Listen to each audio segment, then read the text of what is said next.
If your Scotiabank account balance isn't updating correctly in the app, here are a few things you can try. First, completely close the Scotiabank app and reopen it. You can do this from your recent app screen by swiping the app away. Wait a few seconds, then launch it again.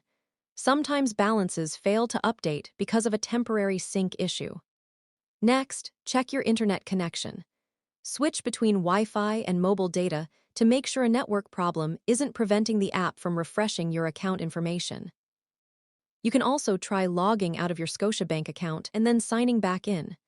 This forces the app to resync your account data. If your balance still appears incorrect, wait a few minutes and check again.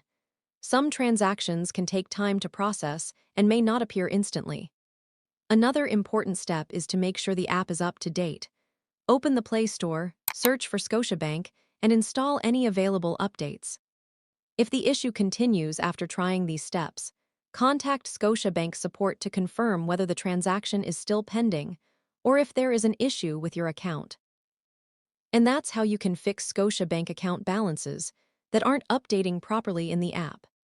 If this guide helped you out, don't forget to leave a like, subscribe to the channel, and turn on notifications for more helpful tutorials. Thanks for watching, and I'll see you in the next one.